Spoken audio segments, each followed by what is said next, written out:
No, no, No? no. It doesn't have your face. Okay. Then you Oh open my it. god. You open it, and what you Isn't see that cool? here is this is what? Anybody knows? The The clear. crystalline The no. thing. The humor vitreous. The vitreous. Okay, this jelly-like material, which keeps the integrity of the eye shape, but also keeps, among other things, the retina in place. You see this layer here that folds very easily? This is the retina. So I am basically folding it like a doily. Okay? And if I can have a forceps, can I have a forceps? Okay? Yeah, this Mickey Mouse forceps, but if if I hold the eye like that, if this tissue were not to break, it's attached, okay, to the sclera of the eye through the optic nerve. So literally, this retina is where we have all the photoreceptors hot-wired, and they go all the way out of the eye structure through the optic nerve, and the point of attachment in there is what we call the blind spot. The little point of attachment is a blind spot. So you see how the retina can easily detach if by a hard blow, okay? In the periphery of the retina, so you have the rods, and the rods is for night vision. If the retina were to fall on itself, what you will see in that area is just dark. So it's like having a picture, and in the frame of the picture, you have an area that is all of a sudden missing. It's dark. So the more folding of that retina, the most disrupted the vision will be.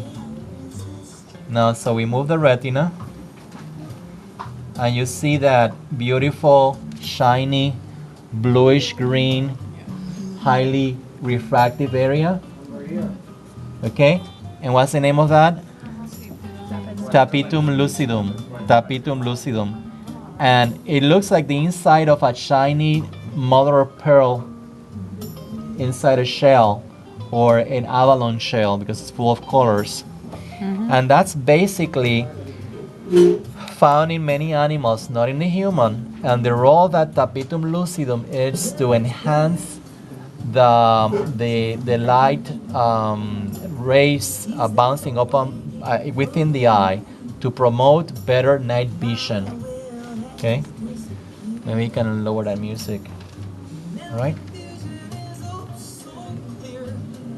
If we pull the retina away and we start peeling the next layer here, the choroid, where you have here the tapetum lucidum, the choroid you cannot really see here clearly, but that's the layer where we have the capillaries that provide nourishment to the inside of the eye.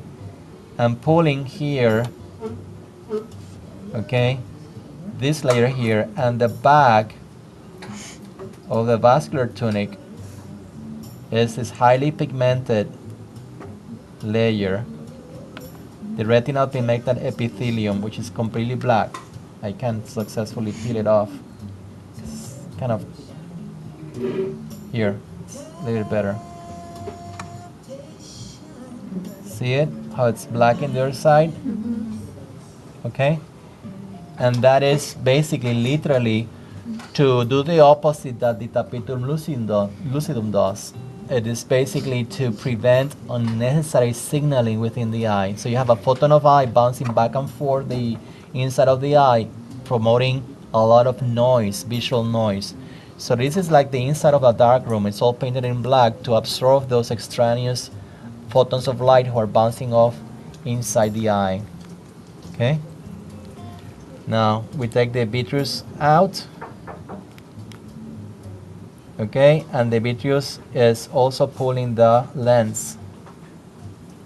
And the lens is held in place by the ciliary body. I'm pulling, okay, this is the lens with some of the vitreous humor. Okay, and the lens, it's opaque because these eyes have been preserved. But they are completely transparent and are made of a series of protein called crystallins. Now, the effects on the lens structure leads to certain pathologies of the eye. The lens might become clouded with other proteins, and that's when we have, for example, cataracts. The lens might become very rigid. The lenses are hard. When you touch them with your fingers, they're hard, but they have certain pliability, meaning that they certainly have certain degree of squishiness. But if it become too hard, then the eye cannot effectively change the lens shape to accommodate vision. So you might not be able to see up close or far away because the eye cannot actually work with the lens in changing its shape. What changes the lens shape, among other things, is this ciliary body. So if I take this out, you see the remnant. The ciliary body is part of that highly pigmented retinal epithelium, and it looks like the underside of a mushroom cap. You see all these little finger-like projections? So literally they're like that, and they're holding the lens in place against the iris. So what they do is the ciliary muscle either contracts or relax, literally changing the shape of the lens. So it allows you to focus on a nearby object or a faraway object, depending on how much contraction or relaxation the ciliary muscles produce on the lens capsule. The opening that you see there, okay, is called what? The pupil. And the pupil can dilate, meaning expand, or contract depending on the light. It can dilate in humans up to 8 millimeters. It can contract all the way, I've heard half a millimeter, although that seems too drastic to me.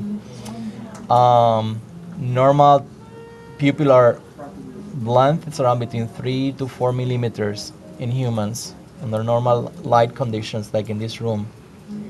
Now in the medieval ages, anybody have done any eye vision tests for maybe glasses? Have they dilated your pupils? Yes. Okay. So so you know what dilated pupils are all about. It takes a little time for them to go back to normal. And some of the agents that are used to dilate the pupils come from a flower called foxglove. And